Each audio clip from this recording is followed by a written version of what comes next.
Hey guys, welcome to my channel or welcome back. My name's Kayla and I'm gonna be doing a Christmas, birthday, etc. book haul because we love a book haul, especially this time of year when you get way too many books. Filming in a different location. This is actually like, I'm on my bed and these are like the plants fake, all fake plants behind my bed because filming in front of the Christmas tree, it's just, everything's covered. But there might be like a little echo, a little issue with the sound. I don't know. I'll figure it out when I start editing.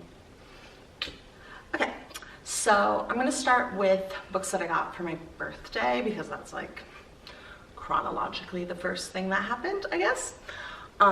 So I got 3 books for my birthday. First one is Marriage of a Thousand Lies by S.J. Sindhu. This one is by a Sri Lankan American author, and it's basically about like marriage and convenience. Basically the main character, so the main character, she is gay and she married like a gay man because in their culture it's just easier, like being gay is not acceptable or whatever, and that's been fine. But she, in the book, returns to her hometown and like reconnects with like her love, like her true love, who is about to marry a man and do kind of the same thing. And it's kind of about that, about the culture and about what it means to be LGBT in a culture that isn't accepting and all that kind of stuff. And I'm really excited. I'm really trying to read a lot more like diverse books going forward. Then I got Notes on Execution, which I've seen a couple people recommend, and it sounded really good. It's basically a man is on like death row. He's got like 12 hours left to live, and it kind of tells the story of like his victims, like from their points of view, and then like about like a detective. There's also a detective's point of view. I don't know.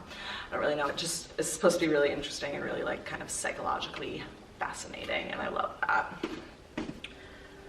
And the last book I got was If We Were Villains by M.L. Rio, which I feel like everyone kind of knows what this is about. I feel like this is kind of one of the big dark academia books of the year. The lighting's doing a weird thing right now.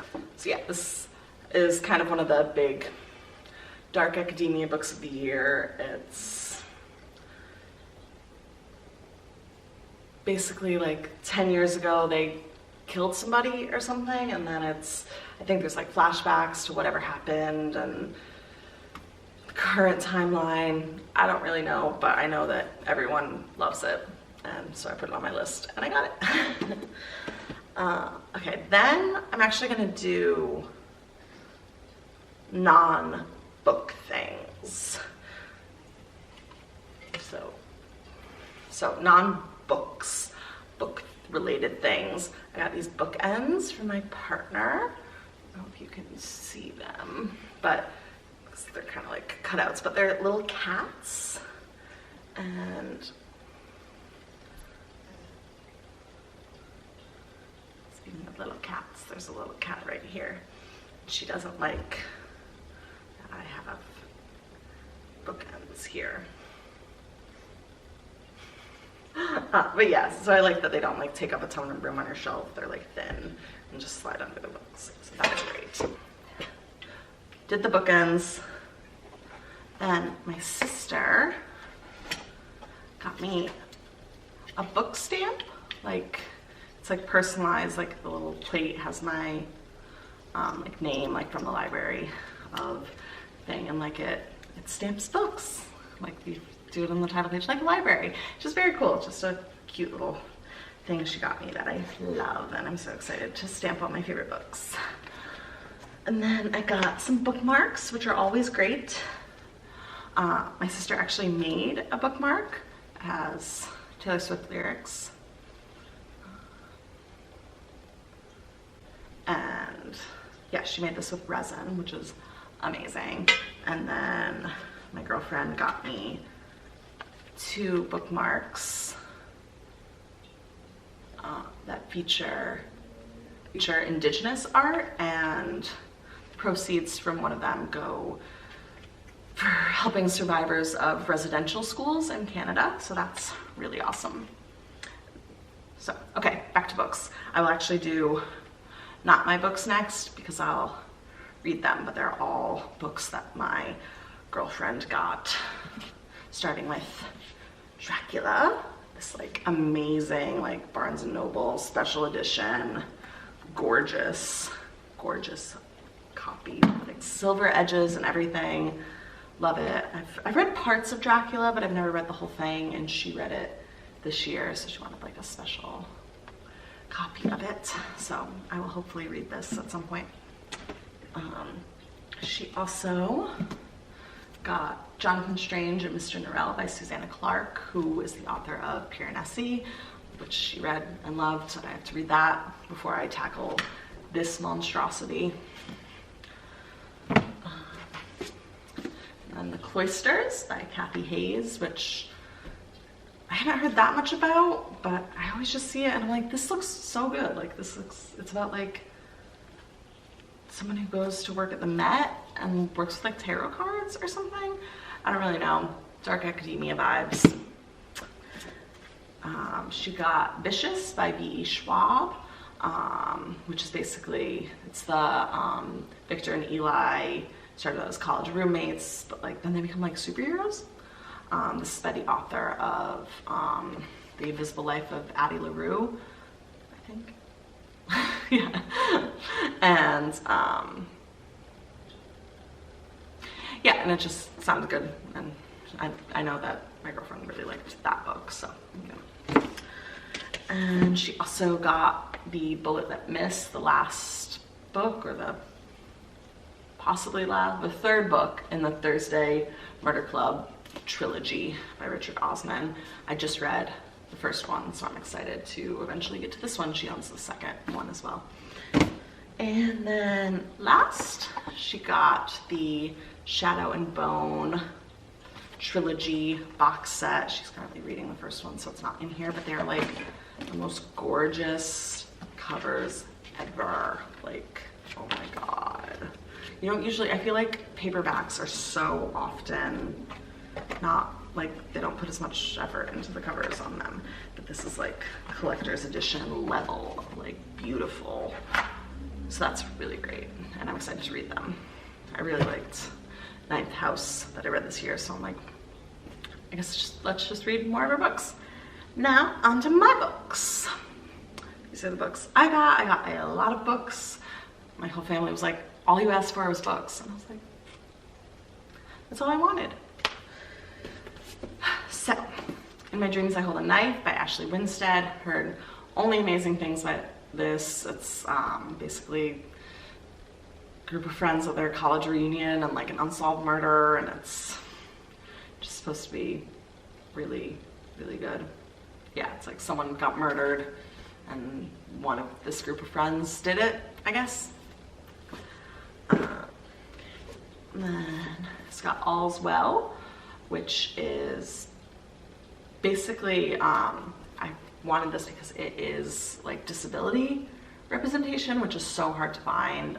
The main character like has chronic back pain and like is dependent on painkillers and all that, and it just really gets into the chronic illness world. But then it's also like about Shakespeare. She's trying to put on like All's Well That Ends Well, and like, yeah, there's this thing where she meets three strange benefactors who have an eerie knowledge of Miranda's past and a tantalizing promise for her future. One where the show goes on, her rebellious students get what's coming to them, and the invisible doubted pain that's kept her from the spotlight is made known.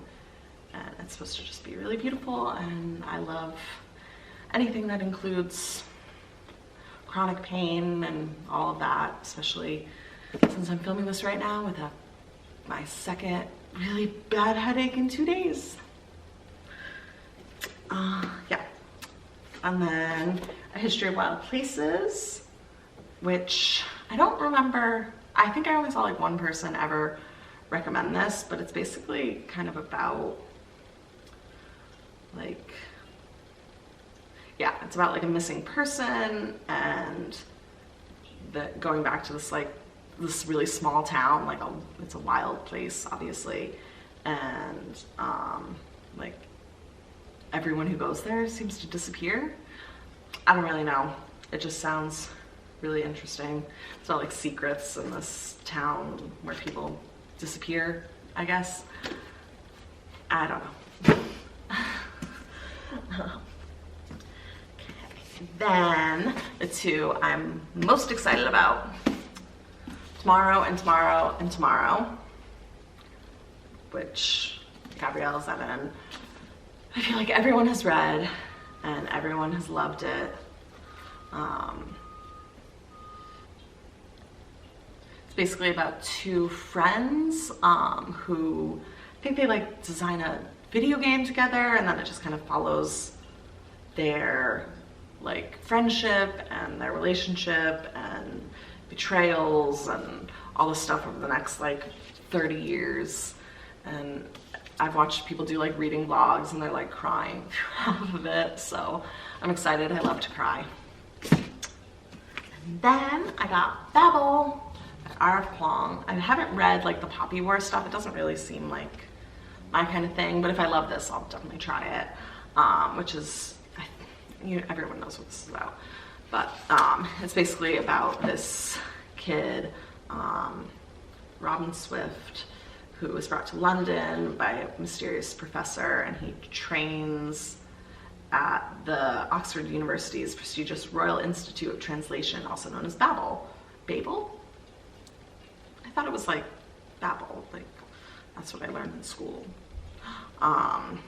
And yeah, so it's basically about translation and all of that, which is like, so it kind of presents itself like, oh, like dark academia, translation, kind of fun. But I know like a lot of it is about like colonialism and racism and all of that. So I love when like a book feels like you think it's going to be about one thing and then it's just like about so much more. So I'm very excited to that I may do as like my first read of the new year because I'm so excited about it. And then on the 26th and 27th, Barnes & Noble was having a hardcover sale, 50% off all hardcovers, so I obviously had to go buy something. But I kept myself under control and I only got 3 books. Like, amazing.